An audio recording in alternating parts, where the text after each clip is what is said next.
Hello. Today we're going to be reading The Innocent Man by Paul Grisham. Alright, let's get started.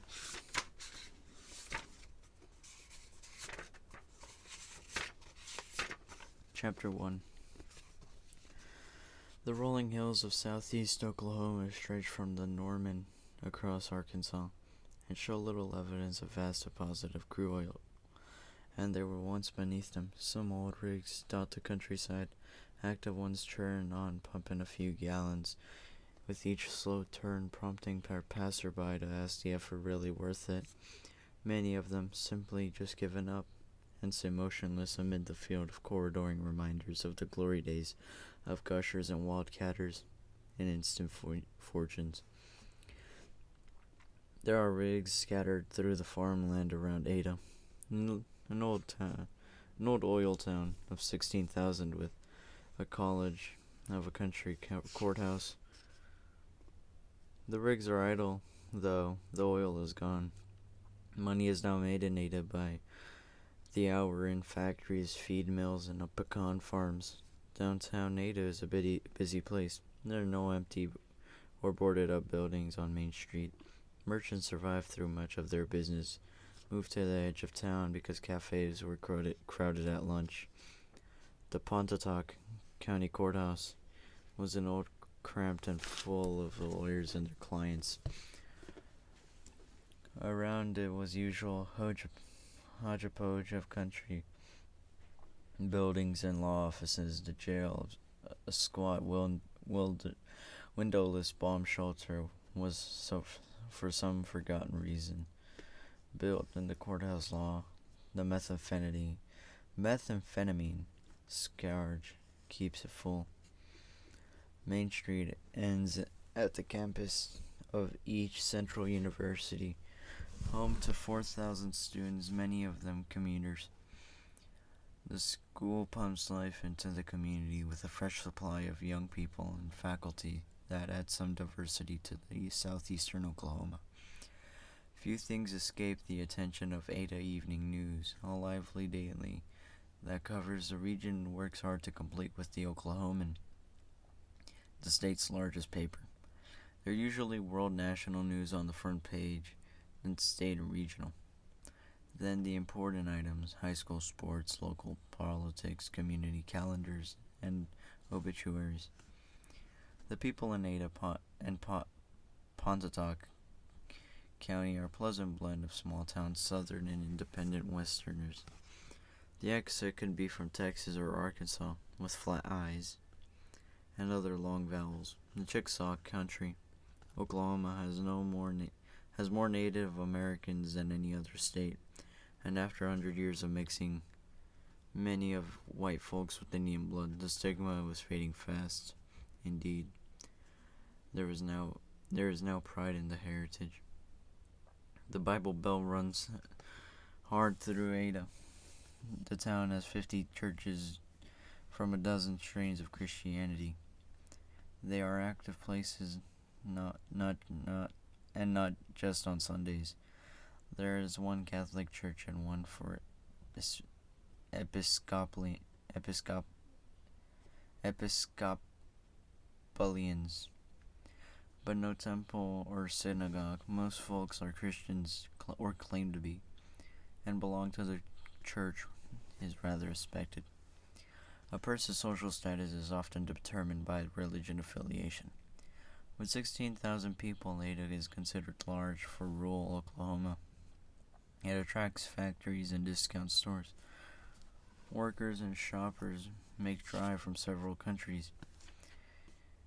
It is 80 miles south and east of Oklahoma City and 3 hours north of Dallas. Everybody knows somebody working or living in Texas. The biggest source of local pride is the court horse, Bidness. Some of the best horses are bred by Ada ranchers, and when the Ada High Cougars win another state title in football, the town struts for years. It's a friendly place, filled with people who speak to strangers and always and always to each other, and are anxious to help anyone in need. Kids play on shaded front lawns. Doors are left open during the day. Teenagers cruise through the night, causing a little trouble. Had it not been for those two notorious murders in the early 1980s, Ada would have gone unnoticed by the world. And that would have been just fine for the good old folks of Pontotoc County. As if by some unwritten city ordinance, most of the nightclubs and watering holes in Ada were on the periphery of the town, banished to the edges to keep the riffraff and their mischief away from the better folk. The Coach Light was one of such places, a cavernous metal building with bad lighting, cheap beer, jukeboxes, a weekend band, a dance floor, and an outside sprawling gravel parking lot, where dusty pickups greatly outnumber sedans. Its regulars were what you would expect: factory workers looking for a drink before they head home, country boys looking for fun late night, 20-somethings, and the dance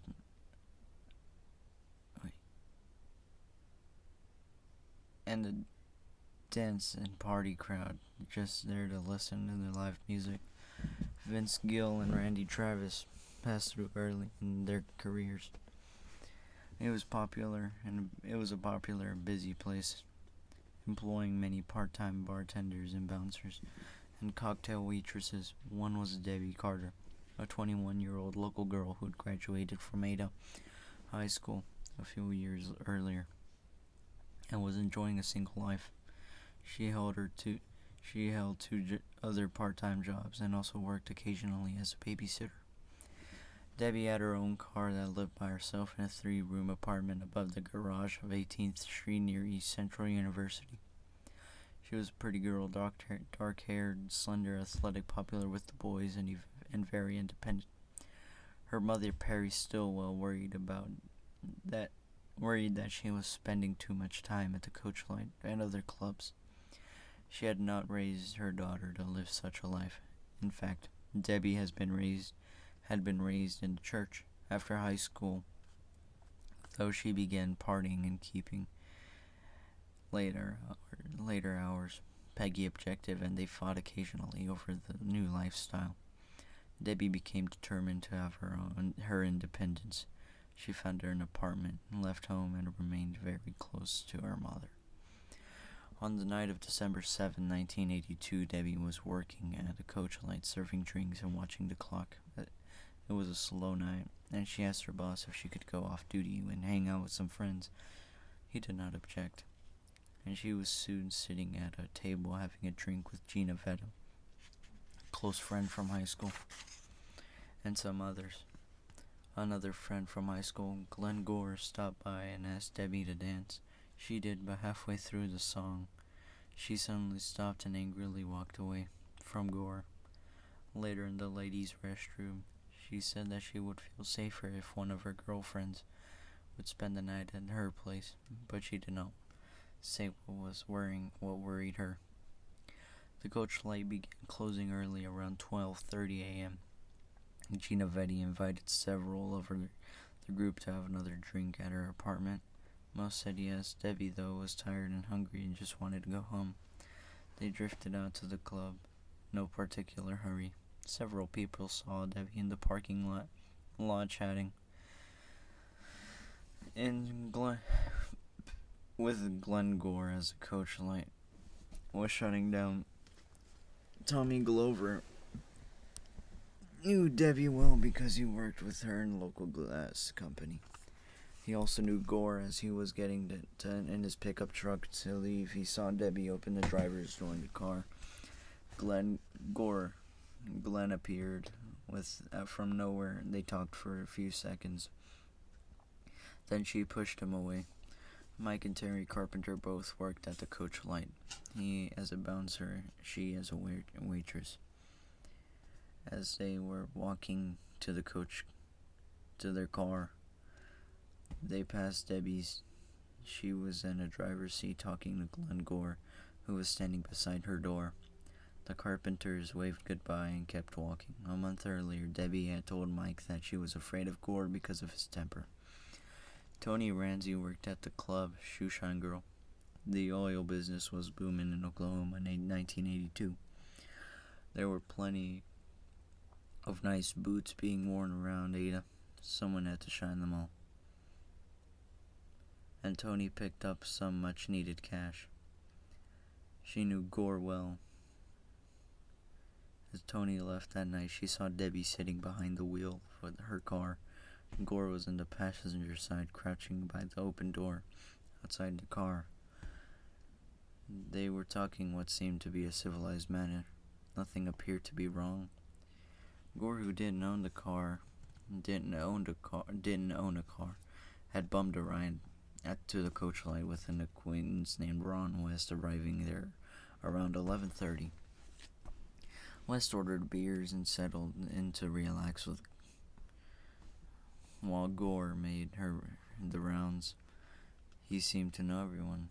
When the last call was announced, West grabbed Gore and asked him if he still needed a ride. Yes, Gore said, so West went to the parking lot and waited for him. A few minutes passed. Gore appeared in a rush and got in. They decided they were hungry. West drove to a downtown cafe called the Waffler, where they ordered a quick breakfast. West paid for the meal, just as he'd paid for the drinks at the coach light. He was startled that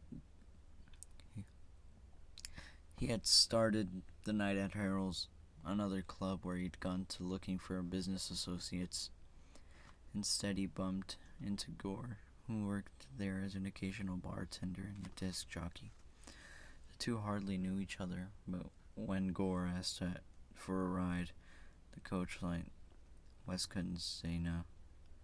West was happily married father with 2 young daughters and didn't routinely keep late hours at bars. He wanted to go home, but he was stuck with Gore, who was becoming more expensive by the hour.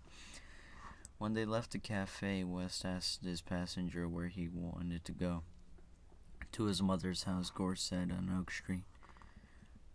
Just a few blocks to the north. West knew the town well and headed that way. But before they made it to Oak Street, Gore suddenly changed his mind after riding around with West for several hours. Gore wanted to walk. The temperature was frigid and falling with a raw wind. A cold front was moving in. They stopped near Oak Avenue Baptist Church, not far from where Gore said his mother lived. He jumped out, said thanks for everything, and began walking west. The Oak Avenue Baptist Church was about a mile from Debbie Carter's apartment. Gore's mother actually lived on the other side of town, nowhere near the church. Around 2:30 a.m., Gina Vetta was in her apartment with some friends, and she received 2 unusual phone calls, both from Debbie Carter. In the first call, Debbie asked Gina to drive her over and pick her up because a visitor was in her apartment, and he was making her feel uncomfortable. Gina asked who was there. The conversation was cut short by muffled voices and sounds of struggle over the use of the phone. Gina was rightfully worried and thought the request was strange. Debbie had her own car, 1975 Oldsmobile, and could certainly drive herself anywhere. As Gina was hurriedly leaving her apartment, the phone rang again. It was Debbie saying that she changed her mind. Things were fine on her end. Don't bother. Gina asked again who the visitor was, but Debbie changed the subject and would not give his name. She asked Gina to call her in the morning, to wake her, so she wouldn't be late for work. It was an odd request, one Debbie has never made before. Gina started to drive over anyway. She had second thoughts.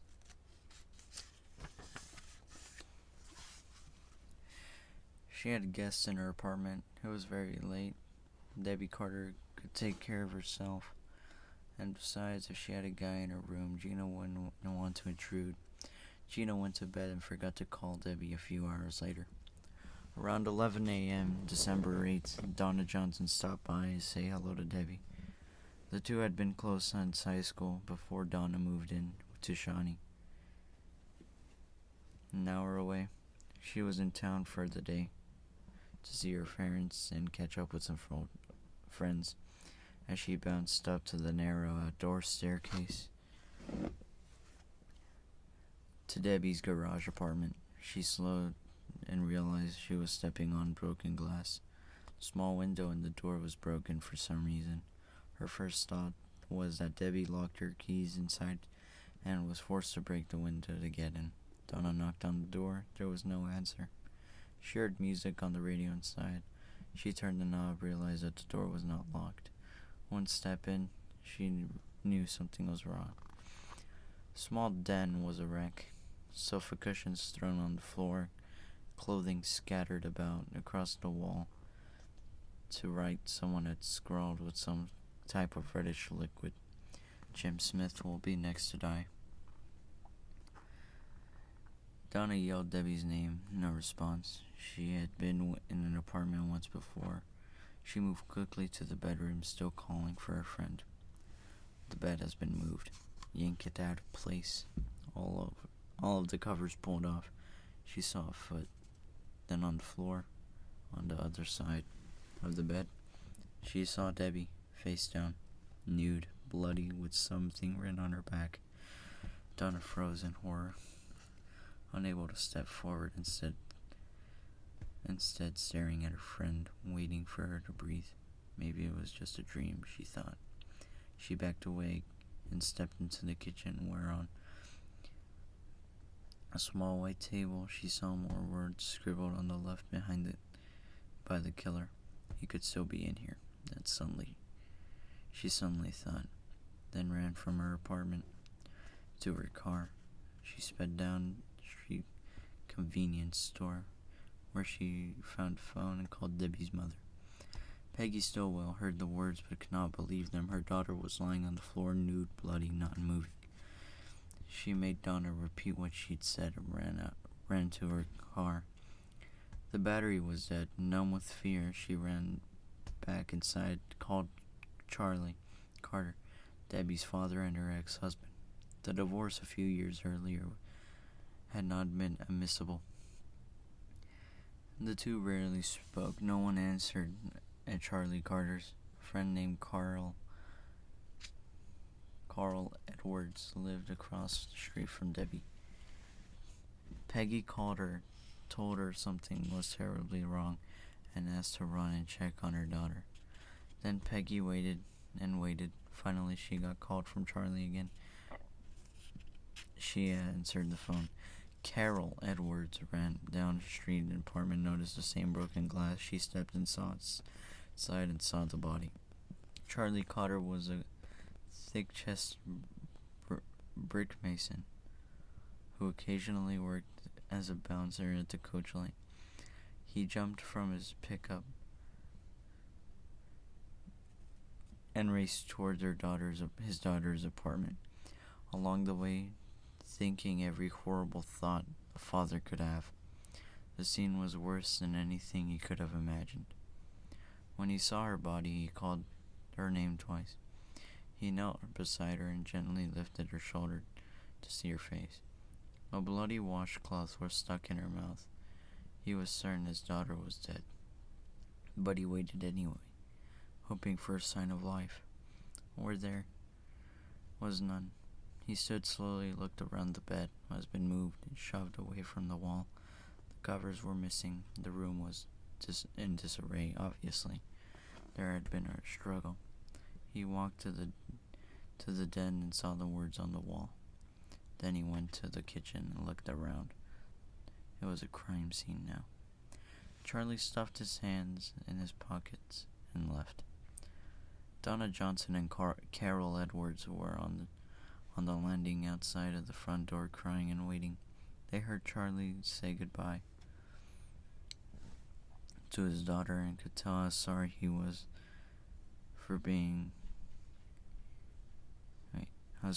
for what happened to her. When he stumbled outside, he was crying too. Should I call an ambulance? Donna said. No. He said, An ambulance won't do no good. Call the police.